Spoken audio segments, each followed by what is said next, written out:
Weeks, my wife's been pretty distant, and it made me suspect something was going on. Unfortunately, I couldn't find anything. Fast forward to yesterday, I couldn't ignore it any longer. I sat her down and told her I knew I didn't, and so she needed to talk. Cue the gaslighting and a few, "it's nothing like that's." Later, she admitted she's been talking to someone. I probed about this talking, and she swore they never met. It was someone she met online and developed a friendship with, which she claimed later turned into something else. She gave the "I still love you, but not in love with you" talk. Gosh, are cheaters this cliche? When I pressed further, she expressed she regretted her actions, but she didn't want to stay in this marriage anymore. Despite my misgivings, I managed to snoop in her phone and discovered the man is a friend of our mutual friend, whom we met at a barbecue we held at our place for my birthday. She's been in touch with him since that day, and despite her claims, their relationship had turned physical sometime in May. Barbecue was in April. It's August now, so they've been meeting behind my back for roughly 3 months. They were constantly expressing their love for each other, engaging in phone sex, and discussing their plans to meet again. She confessed to him that she felt terrible about betraying me, but her heart belonged to him now, so that's okay. Right now, I'm feeling pretty numb. I'm unsure whether I should be extremely upset that my marriage is ending, or relieved that I finally know the reason why my wife has been so sulky. I feel deceived because I've been a good husband, eager to provide, secure our future, doing more chores than her so she can have time for her post-grad, etc., but she still went behind my back. I know I wasn't perfect, but I damn near was. I've been staying in a hotel since yesterday because I'm so repulsed by her. I do not want to see her, nor live under the same roof as her. I'd appreciate any advice that can be offered, and thanks for taking the time to read this post. Update. The divorce is underway. My soon-to-be ex moved out in September after I served her the divorce papers. She's living with the AP in his house. AP's wife is also divorcing him, so it's 2 broken households because 2 adults couldn't put a lid on their horniness. Lately, she's been texting me emo messages with sad emojis. I've been doing my best to ignore her and leave her on read. Then yesterday, she sent me a wall of text expressing regret over how things turned out and how she's missing our family. She claimed that she wished I'd fought for her. No thanks. I was at a loss for words. I wanted to just tell her that it was her choices that have led us here, that she chose to betray us and then leave, setting us on this path. I didn't respond because I wasn't sure how to say it, and I wasn't even sure I wanted to. I believe she's now starting to realize grass isn't greener, that she threw away a stable, hard-working partner for an uncertain future. With her current partner, aka the AP, her future looks bleak. It just brings a smile to my lips when I remember how she kept referring to him as the soulmate and the one on Facebook. She publicized her relationship before she was out of the house, and now she's suffering the consequences. Her family doesn't talk to her, and her hen group has abandoned her. If her relationship with AP is falling apart, which I think it is, it's just the cherry on top. It's just absurd that she thinks I should have just fought harder for her when she was the one who blew up our marriage. Why should that responsibility fall on me? She wants to hold me accountable for the mess she's made of her life? Nope. Anyway, thanks for reading this far. I wrote this just to get it off my chest, but I'd appreciate all the advice. Now for some comments. Unbelievable how she's trying to flip the script and make you feel guilty. You were right to serve those divorce papers and move on. She made her bed. Now she has to lie in it. Keep ignoring her messages and focus on your own healing. You've got a brighter future ahead without her baggage.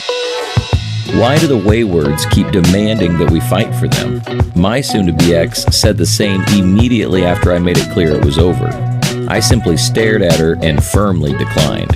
I believe it's a manipulation strategy employed by cheaters to somehow shift the blame to us. As soon as my soon-to-be ex caught on to my indifference, she understood and stopped all contact with me. Reading this made my blood boil. Cheaters are always looking for someone else to blame when their fantasy falls apart. You were a good husband, and now it's time to be good to yourself. Don't let her back into your life. She's facing the consequences of her actions, and that's not your problem anymore. keep your head up. You'll get through this. Story 2.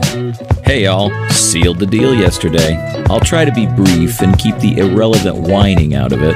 4 years ago, something told me to snoop texts. I did, and found she was secretly planning to take our 2-year-old and move into her friend's house, leaving me insolvent. I lived beyond my means. I worked 2 jobs to support my auto racing habit. Had it happened then, I'd have lost it all. I'd not been able to survive.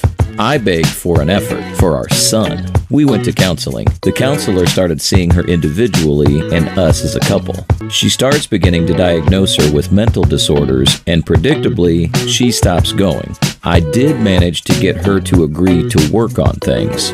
P.S. Her only complaint of me the entire time is I don't help out enough around the house. I literally did everything but dishes and laundry. LOL. I improved. She did not. The 4 years since then, I gave up everything to save my family. My racing operation? Gone. 4-wheeler?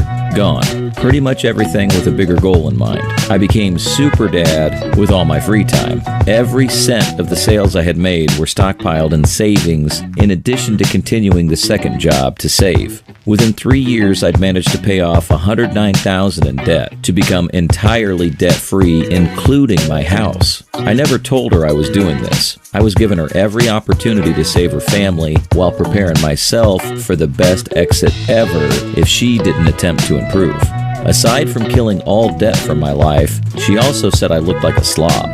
So, I lost 140 pounds to become 170. I look and feel freaking fantastic. Not a single word of support or even acknowledgement. By comparison of never once even asking how I was doing through the 8-month torturous death my mother suffered from brain cancer. Not supporting me for losing a person wasn't surprising. With all my ducks in a row, it was time for me to end it on my terms. I went from a negative net worth to about $250,000 in those 4 years of slaving myself to death and minimalizing my life. Ball in my court. I laid my terms, and this is what it was going to be, or else I'd burn her $100K 401K to the ground, letting judges and attorneys handle it. Yesterday, the dissolution happened, and we are our whole selves now. In those 4 years, I turned my life around. She had an equal amount of time to either work on her marriage or prepare to move on. She elected to do neither. I'm allowing her to stay until summer break at school, as to not affect our son as much. Hope she finds something soon. Thanks to the position I sacrificed to put myself in, I went from negative net worth, no way to support myself, terrified, borderline suicidal, no way to provide for myself or my son. Now, at age 44, $250,000 net worth, completely debt-free, including a 3-bedroom, 2-bathroom ranch in a wonderful neighborhood, retirement, and $529 savings. Not a bill to my name, and entering all of this in the best shape of my life. I quit the second job years ago and am, for most definitions, semi-retired. Ultimate work-life balance. I do independent consulting for work a day or 3 a week, which pays well enough to continue to save for retirement and college. I'm able to pay the bare bones living expenses, working about 1 to 3 full days a month since I crushed the living expenses down to 0. The extra time will be freaking excellent since I have 50-50 custody and 0 support, being as I am available anytime I want or need to be. My plan is to schedule my work days on days I don't have him during summer breaks, to spend all days with him all summer, then to flip-flop that in winter months, getting him on the bus, getting my work done, and being back by the time school's out. Then the days I don't have him, I have free to do whatever I want. Whatever I freaking want. Divorcing is one of the most awful things to go through. Being divorced is fucking awesome. Sorry in advance for the shit brag. I'm just relieved beyond belief and honestly quite beside myself that this fucking worked. Heads up, brother and sisters. Build a plan and execute. Edit. Lots of luck, and from my experience, Ohio doesn't get too involved as long as both parties are agreeable and the kids being taken care of and being put first in matters. Some of this is very confusing. even to me.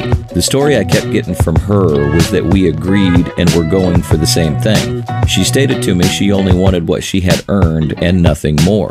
We've always had separate finances, so this was easy. She said this, yet her attorney kept sending me ridiculous demands.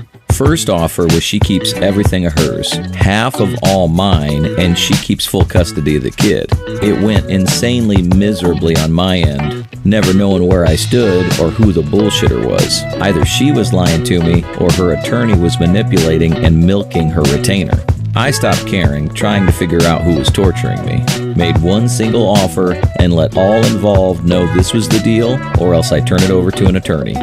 Tune myself out and let it burn. I couldn't handle being involved much deeper than I already was, and was willing to pay a premium to let it be handled and only be involved in a need-to-know basis. After my firm offer, they sent over paperwork, and that was exactly what I had asked for, except for a parenting issues that was later corrected in my favor.